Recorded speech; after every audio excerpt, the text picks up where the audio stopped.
Tengo que hacer una confesión antes de que empecemos a grabar el episodio. Tengo miedo. Estoy medio borracha. Me gusta eso.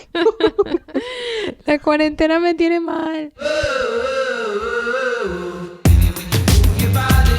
La comunidad venezolana en Madrid se ha duplicado en los últimos 3 años. Salí de Venezuela hace 7 meses, dejó todo. En Madrid se ha duplicado en los últimos 3 años. Cada día son más los venezolanos que están llegando. La Invasión es un podcast donde los venezolanos pueden compartir sus historias, reírse de sus peripecias y divertirse. Con Juan Carlos Fernández y Verónica Figueroa.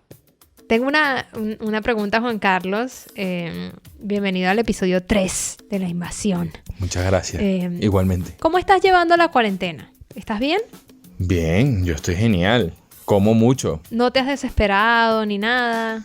No, a ver, tengo PlayStation, tengo comida, tengo internet, tengo teléfono y tengo a mi esposa y a mi familia. Bueno, no tengo mi familia en Venezuela, pero bueno, estoy bien. Claro, o sea que la estás pasando bien tú, pero estás trabajando, ¿no? En tu casa. Sí, también estoy trabajando. Yo también estoy trabajando en mi casa, pero tengo que confesar... ¿Que estás borracha? Pero segundo, que no me está gustando trabajar en mi casa. ¿Por me qué? molesta, me fastidia, estoy harta. y no con estar en mi casa. Me gusta estar en mi casa con mi gente y eso lo llevo muy bien. Estar en mi casa lo llevo muy bien. Llevo muy mal trabajar en mi casa. No me gusta trabajar en mi casa. Porque Me gusta flojeas. que mi casa... No, me gusta trabajar, me gusta que mi casa sea un espacio de relajación, de pasarla bien, de estar relax. No me gusta estar en la tensión, el estrés de que el internet no me va, de que la computadora me está fallando, de que esto, de que me están escribiendo, de que lo otro. No me gusta trabajar en mi casa. He descubierto que me fastidia muchísimo. Ok, y entonces me imagino que a raíz de eso has decidido comenzar a beber y ahora eres alcohólica. No soy alcohólica, perdón. A ver, vamos a calmarnos un momento. Bueno, está cerca. Estamos grabando esto un sábado por la tarde, que salió el sol después de unos tres, más o menos 3 días, ¿no, Juan? Sí. Que llovió en Madrid. Ahora, pero O sea ya va. que- Lo de sábado por la tarde en tiempos de cuarentena, cualquier día es sábado. No, porque yo estoy trabajando, entonces no cualquier día es sábado. Yo tengo de lunes a viernes. Y luego tengo sábado en el que me puedo relajar. Puedo hacer este podcast, que es muy divertido y que la pasamos muy bien haciendo este podcast. Y puedo tomarme algo, ¿no? Salir a mi balcón y tomar el sol, tomándome algo y pasándola bien. Ok, o sea, te estás bronceando también, ¿no? Sí, y he conocido a la mitad de mis vecinos de la cuadra, que antes no los conocía, por supuesto. Eso, yo me acuerdo, yo tengo un cuento de esos vecinos en tu casa, A ver, ¿qué cuento? que casi nos corren unas navidades. Es verdad, unas navidades ¿cómo fue? Nos Por nos dieron bullosos. con la escoba. Sí, por Con la bullosos. escoba.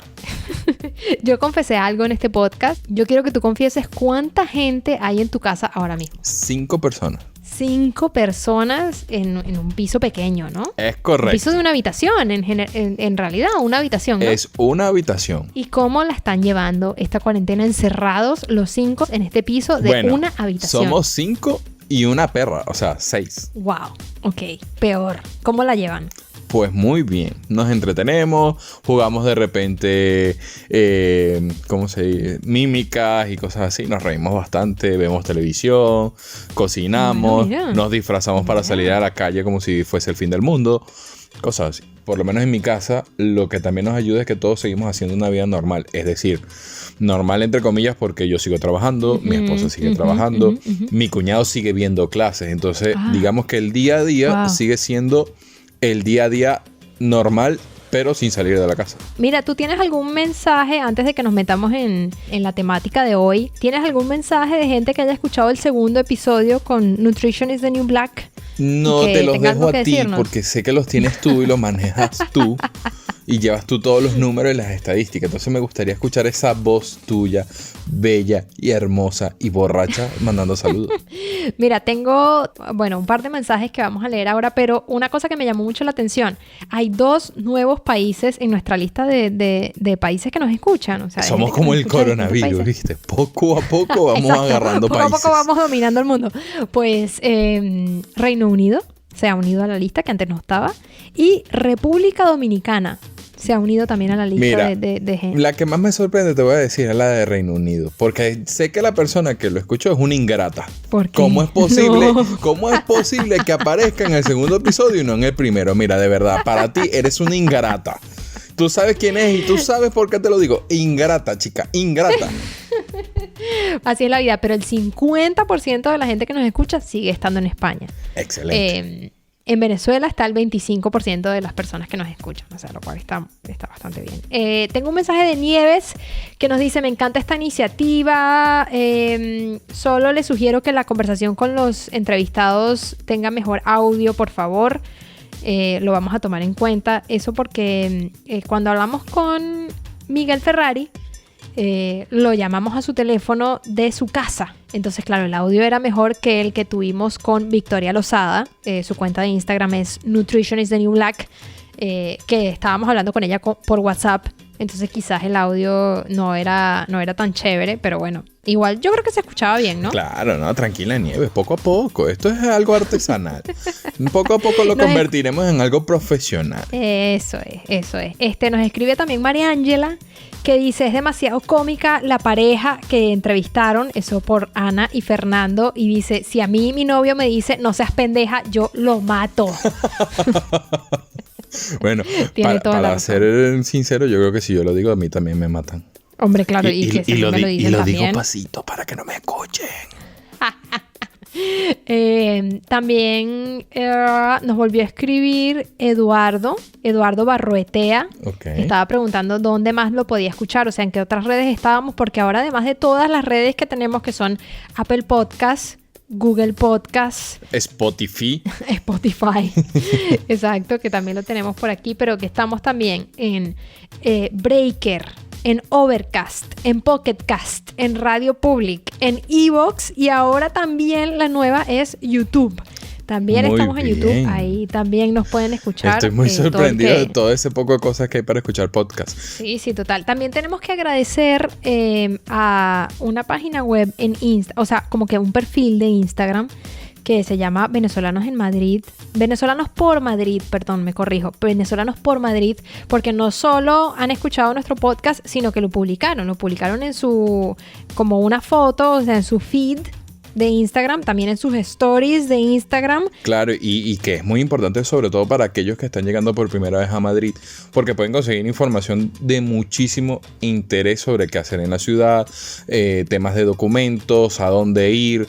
Es muy importante que este tipo de cuentas nos mantengan y nos apoyen cada vez que vamos a emigrar. Y también le mandamos un saludo a Pasapalo Networking, también una página de Instagram de venezolanos en España, que en su descripción dice: te digo lo que nadie te cuenta al llegar a España, porque también escucharon el podcast y estuvimos conversando sobre cómo se hacen los podcasts, cómo montarlos, cómo poner el video en YouTube. O sea que les mandamos un saludo a ellos también, que también nos van a estar apoyando seguro. Por supuesto que sí.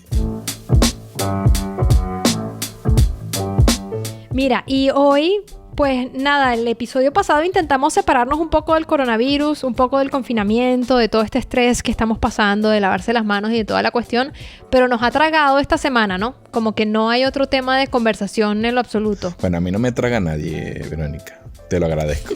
No, sí, es una cosa increíble, o sea, el nerviosismo, lo que dice la gente, el tema de los aplausos a las 8 de la noche en el balcón, las ruedas de prensa, que Boris Johnson dice que lo que quiere es que todo el mundo tenga anticuerpo y después le da coronavirus y uno se ríe como que jajaja.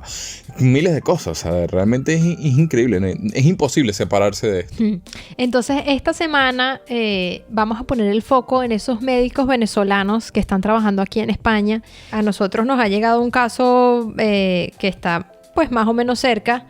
Yo creo que cualquiera que esté escuchando esto pues tendrá algún amigo, algún conocido, algún familiar que es médico y que probablemente tenga miedo de que trabajando se vaya a contagiar por estar lidiando, siendo el frente de esta crisis. Y a nosotros nos ha llegado un caso cerquita, ¿no? Es correcto. Una persona, un médico venezolano, una médico venezolana, que ha tenido la oportunidad de trabajar directamente con las personas que en su momento presentaban síntomas de tener coronavirus y que ahora le ha tocado a ella ser la paciente del coronavirus. Aquí en España, porque ella vive y trabaja correcto. aquí en Madrid, exactamente. Es Desiree Figueredo Lapi. Que nos atiende ahora. ¿Qué tal? Yo tengo mi primera pregunta tonta de la entrevista y es, ¿se puede decir médica o no se puede? Bueno, no nos gusta mucho que nos digan médica. Nos gusta mucho Toma, Maduro, toma. Médico. Muy bien, Desiree, cuéntanos dónde trabajas tú, quiero decir, para quién trabajas y qué es lo que haces. Bueno, nada, yo estoy en Madrid, estoy trabajando en una empresa privada, un seguro, Sanitas, trabajo como médico de urgencias a domicilio. Y bueno, básicamente lo que hago es que me dan un coche de urgencias y ahí tengo un equipo médico para poder valorar a los pacientes que me mandan a través de una aplicación de móvil. Ellos hacen un triaje central y de ahí me pasan a mí el aviso y yo voy y los veo en sus casas. Prácticamente eso es lo que hago. Y también trabajo en una residencia para mayores, que no sé si se los había comentado, que es algo súper fundamental acá en España, lo que es la residencia de ancianos. ¿Y qué tipo de enfermedades tienen esos pacientes que tú visitas en su casa? Bueno, antes de toda esta experiencia habíamos pasado por la etapa más dura dentro de nuestro servicio porque era la etapa del invierno. O sea, veíamos mucha cantidad de pacientes porque es la época de la gripe, veíamos muchos pacientes con patologías respiratorias, catarros, constipados. Eso era lo esencial, pero bueno, después de que empezó todo esto del coronavirus, hubo como una exacerbación de la demanda del servicio y básicamente veía todos los días pacientes con los mismos síntomas, que era fiebre, tos.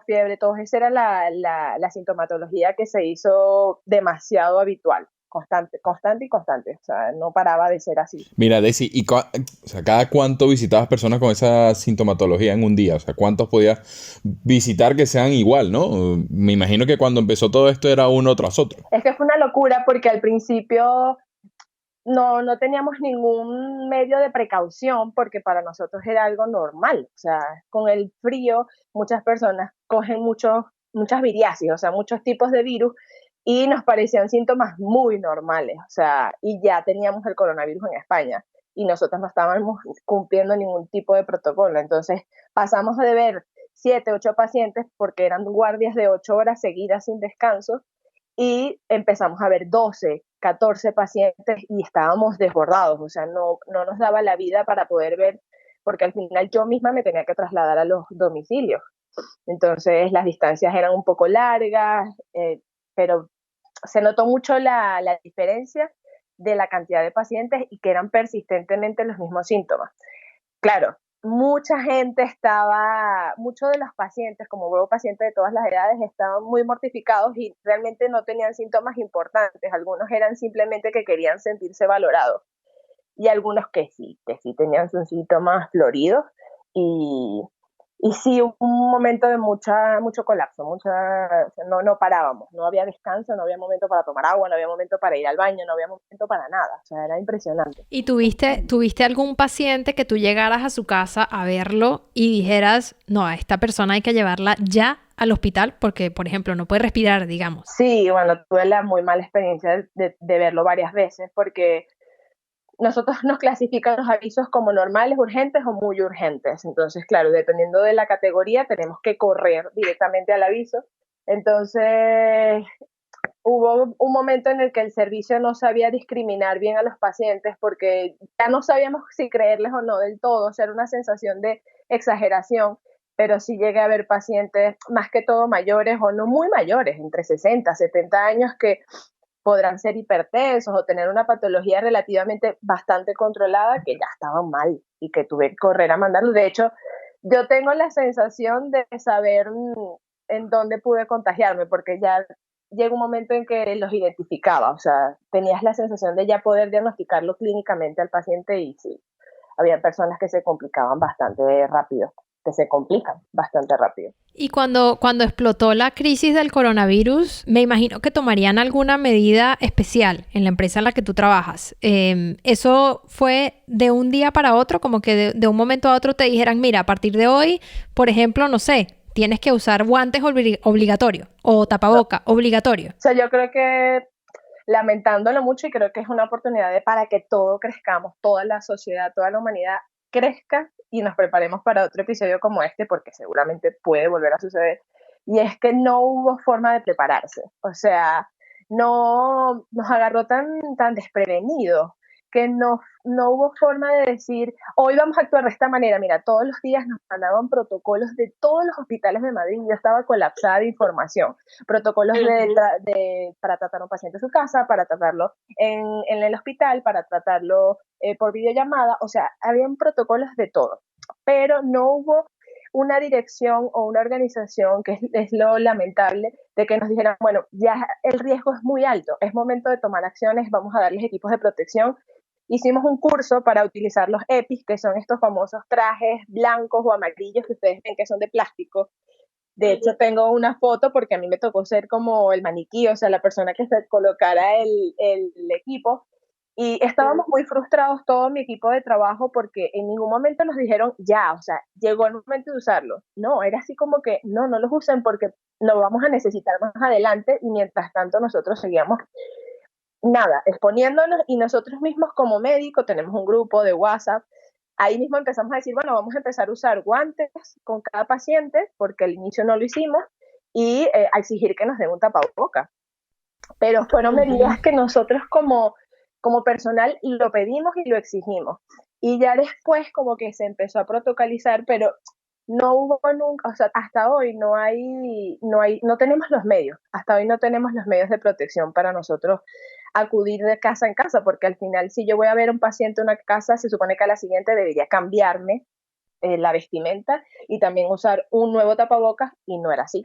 Entonces yo me convertí en un medio de transporte del virus. O sea, es algo que de verdad nos tomó a todos por sorpresa. Yo creo que he sentido que mis jefes, por así decirlo, han intentado dar lo mejor de sí, yo eso no lo dudo, pero nos quedamos lentos al momento de generar acciones contundentes. Estoy segura de eso. Bueno, además de médico, también te convertiste en paciente, ¿no? Porque también fuiste una de las afectadas por el virus. Y me gustaría ahora saber esa otra parte, ¿no? ¿Qué se siente? ¿Qué pasa cuando uno se contagia con el virus? ¿Qué síntoma es tan fuerte como todo lo que se dice en redes sociales? Sí, es una sensación, bueno, realmente yo me empecé a sentir mal, yo supe más o menos cuál fue el paciente que me infectó y dije, Dios mío, cuídame por favor, porque no estaba segura, pero a los 4 o 5 días de haber visto a ese paciente empecé con los síntomas.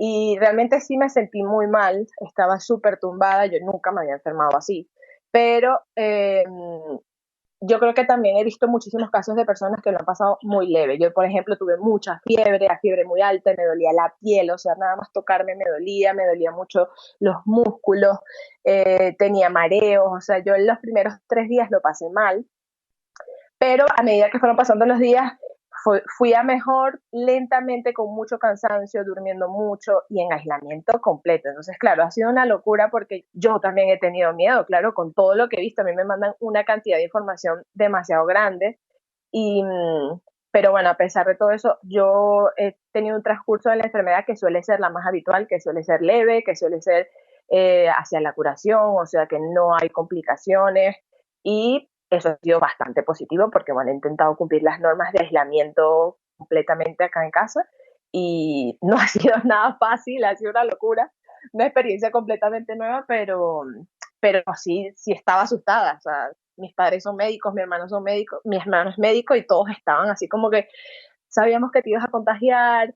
Es que nos planteamos tantas cosas hasta que yo renunciara para no seguirme exponiendo, imagínate. Desi, ¿cómo fue el encuentro con ese paciente que tú crees que fue el que te contagió? ¿Cómo supiste, o sea, o qué te hizo dudar, qué te hizo pensar que puede ser ese? Bueno, porque primero me mandan el aviso del paciente es bastante orientativo, o sea, te mandan cuáles son los síntomas principales y el paciente tenía exactamente tos, pero era un paciente muy inmunodeprimido, o sea, un paciente que tenía muchas enfermedades de base que lo comprometían mucho.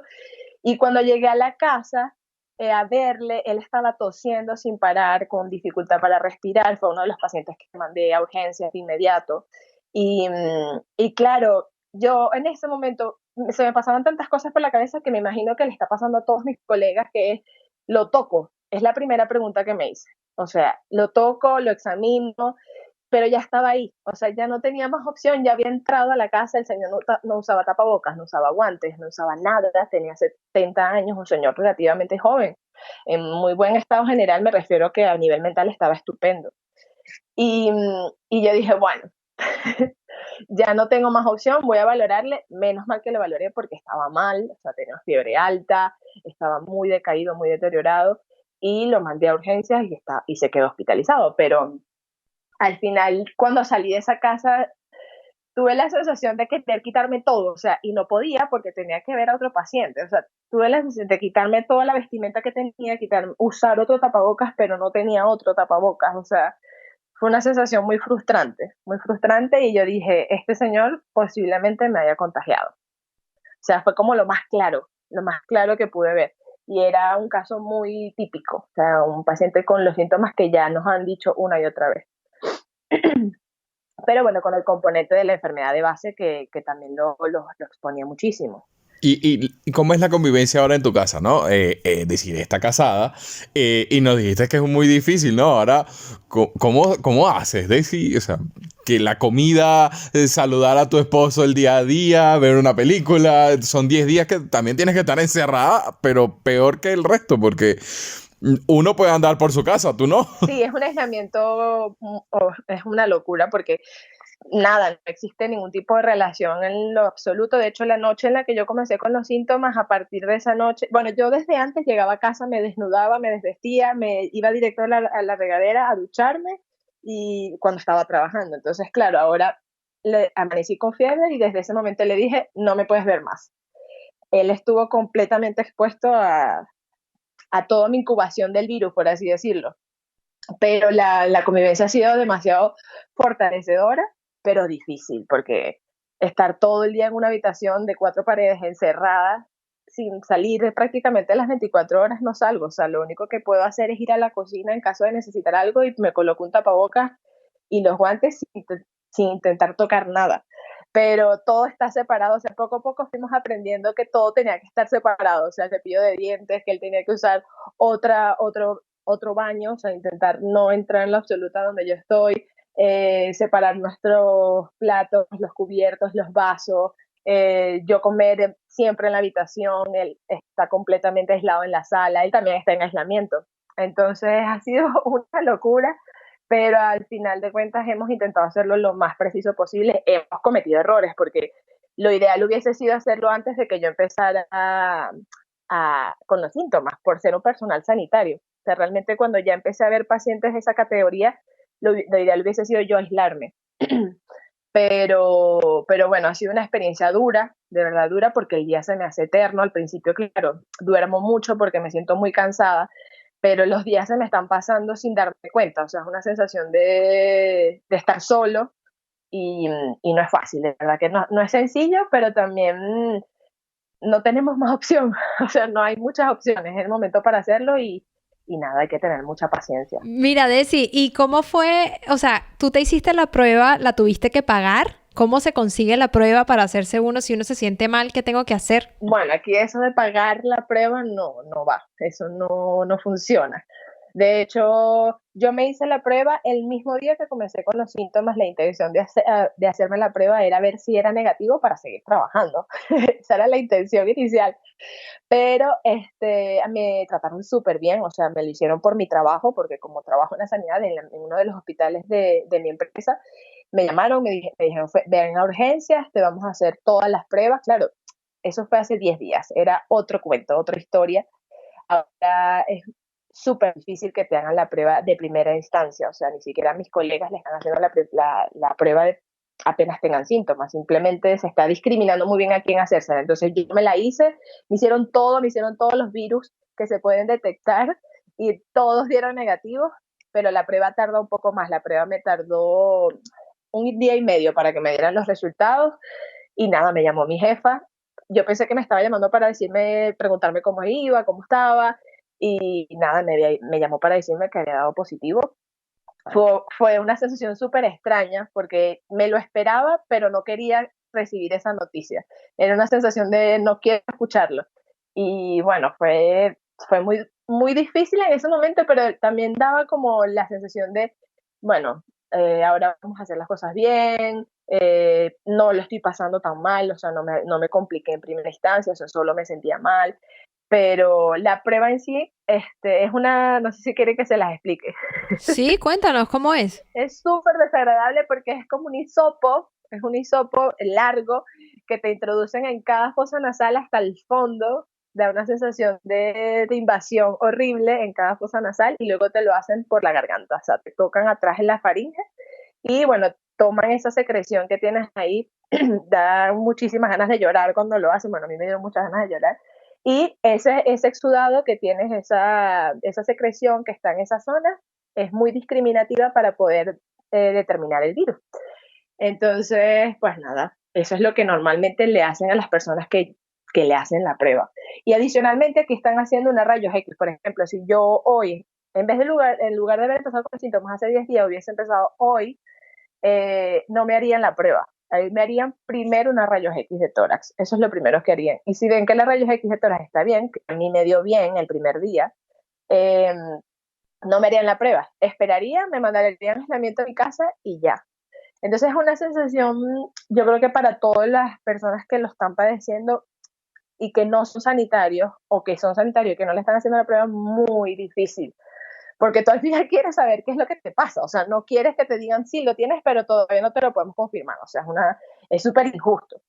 Pero yo creo que necesitamos en este momento tener mucha comprensión y paciencia. No queda de otra. Desi, ¿y tú trabajabas como médico cuando estabas todavía viviendo en Venezuela? Yo como médico en Venezuela no llegué a trabajar como tal porque yo me gradué y o sea, yo terminé mi última clase literalmente y me vine a España a la semana. Sí, estuve haciendo guardias y todo como estudiante, que bueno, eso es genial porque Venezuela tiene esa característica increíble que nos dan los estudiantes. Mira, yo también te preguntaba si habías trabajado como médico en Venezuela porque he escuchado médicos venezolanos acá en España que podían superar o podían llevar mucho mejor que un médico español esa situación de tener que elegir a qué paciente atender. Sí. Es decir, a qué paciente darle un respirador, por ejemplo, porque es algo que supuestamente en Venezuela se hace todo el tiempo. Por eso te lo preguntaba, ¿es así en Venezuela, que constantemente tienes que tomar esa decisión? Y a eso me sumo precisamente por el tema también del coronavirus, ¿no? Porque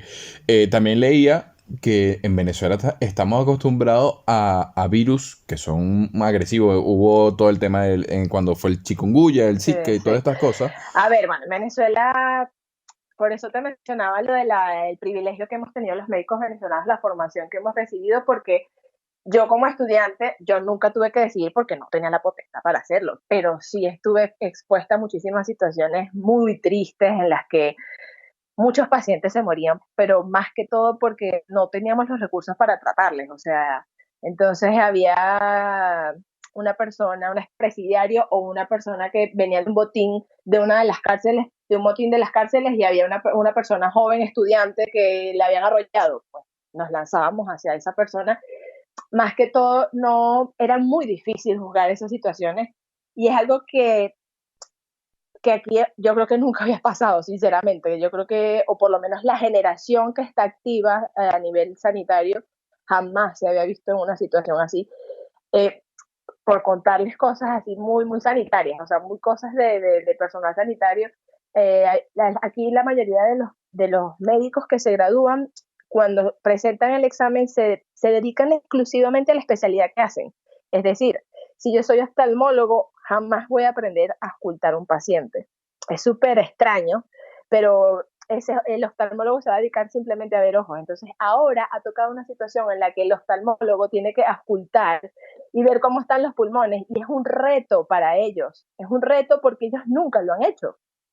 En cambio, en comparación con nosotros estamos acostumbrados a hacer de todo, a ver de todo, a tratar de todo, a hacer muchísimas cosas sin muchas limitaciones a nivel de formación, Entonces, claro, eso ahora está marcando, yo creo que al personal sanitario español, un gran precedente, o sea, cómo se está formando el médico acá en España, porque muchísimos de los que no estaban acostumbrados a tratar en unas urgencias, porque nunca se han dedicado a estar en urgencias, les ha tocado ir a urgencias.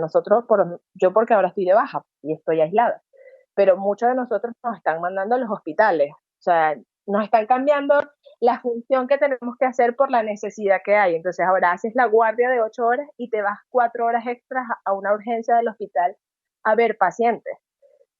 eso para los médicos españoles es raro, es extraño. Y ellos mismos lo dicen sin ningún prejuicio, porque así lo vivieron. O sea, su formación fue de una manera que fue creada para llegar a ser algo específico, no para ser general, por así decirlo.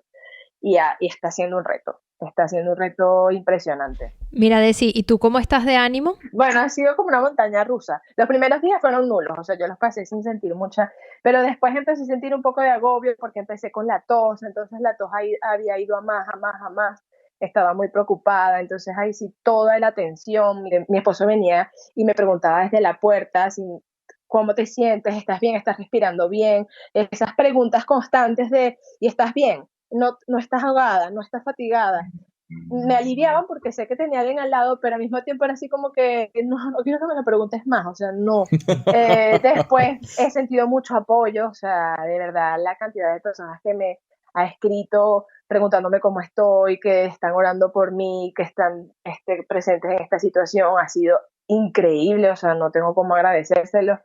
No sé, por eso ha sido una montaña rusa, pero en este momento me siento bien y siento que el apoyo de la gente, o sea, a las 8 de la noche cuando sale la gente a aplaudir, es una sensación de no estamos solos, o sea, la gente está ahí, o sea, está ahí presente, es una sensación de que estamos en comunidad, o sea, no, es muy extraño, pero ha sido una locura, de verdad. Yo creo que nos ha costado tomar conciencia, ha sido difícil que nos concienciáramos de que esto de verdad estaba ocurriendo, o sea, ha sido súper difícil, pero ya todos estamos, por lo menos acá en España, creo que lo estamos logrando. Sí, eso es importante porque lo hablaba hoy y creo que en Latinoamérica todavía están muy lentos en ese sentido, ¿no? De que, bueno, sí, seguimos trabajando hasta las 7, no hace falta quedarse tanto tiempo encerrado, esto no es gran cosa, y así fue aquí y mira lo que estamos viviendo. Sí, a mí me encantaría que yo tengo amigos médicos en Chile, en México, en Colombia, en Estados Unidos,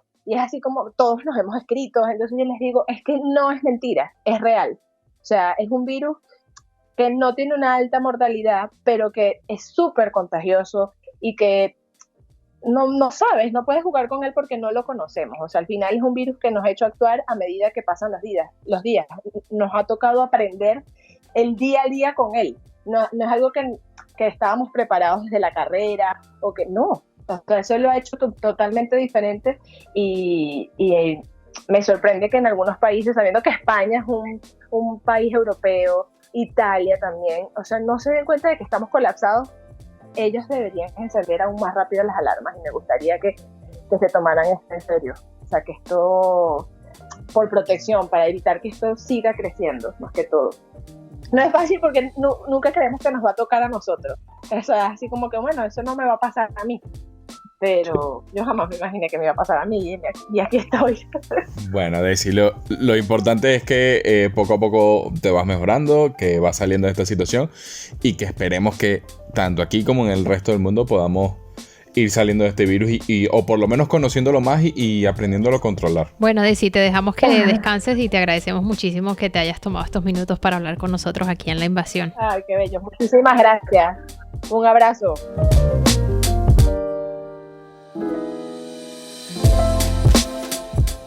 Juan, honestamente, ¿a ti te da miedo que te dé el coronavirus? Claro, ¿cómo no me va a dar? Mira, y para los que nos están escuchando, más allá de los consejos obvios de quédense por favor en su casa, lávense las manos, no se toquen la cara, mantengan la distancia con otras personas, con las que conocen y con las que no conocen, por favor. ¿Tú tienes alguna recomendación para pasar el rato, para estar más sanos mentalmente? ¿Alguna serie, algún juego, alguna cosa que tú le digas a la gente, mira, esto es chévere y puedes perder 1 o 2 horas de tu tarde haciendo esto? Bueno, mira, esta recomendación no la digo yo, la dice las noticias. Uh-huh. Pero durante el mes de marzo se incrementó en más de un 17% las visitas a las páginas web porno. Pero eso es lo que tú vas a recomendar de verdad, después de que el episodio pasado ya quedó clarísimo que eras un asiduo consumidor de porno. Pero yo no estoy recomendando eso, simplemente estoy diciendo lo que dicen las noticias, Verónica. Yo voy a recomendar cocinar. porque bueno, yo sé que tú sabes cocinar bastante bien, Juan Carlos. Yo no muy bien, se me da mucho mejor como los postres y esto, como los brownies, se me da bien. Pero aprender alguna receta puede ser una buena idea para pasar el rato y además sentirte como que hiciste algo. Mira, tenemos que agradecer por supuesto a Desiree Figueredo, que nos atendió, a la doctora Desiree. También, a ver, quienes nos ayudan a hacer este programa, que son José Luis Dueñas, Lisbeth González, Nelly Ragua, Andrea Morales y Tommaso Prenucci. Nos pueden escuchar en todas las aplicaciones de podcast, todas las que existen. Estamos en todas, solo por si acaso las voy a nombrar. Estamos pues en Spotify, en Apple Podcast, en Breaker, en Google Podcast, en Overcast, en Pocket Cast, en Radio Public, en Evox y en YouTube. Y si no estamos en otra, por favor, díganos para ponerla también. Invadimos todos lados. Eso es. Dejen sus mensajitos, sus comentarios, pónganle 5 estrellas si se puede, o escríbanos a nuestras redes sociales. ¿Quieres decir la tuya, Juan? @JuanCFer en Instagram y en Twitter. Y las mías también, Instagram y Twitter, @thisisorteg. Y ahí seguro que les vamos a responder. O sea, hello. Muchas gracias por escuchar y muchas gracias por esta conversa, Juan. Espero que te sea leve la cuarentena y que la pases bien. Muchas gracias a ti, Verónica, y espero que sigas emborrachándote en estos días de libertad. Yo también espero eso. Hasta la próxima. Adiós. Acaba de tener usted el inmenso placer de escuchar La Invasión, un podcast de Juan Carlos Fernández y Verónica Figueroa. Si no le ha gustado, vuelva a escucharlo hasta que le guste.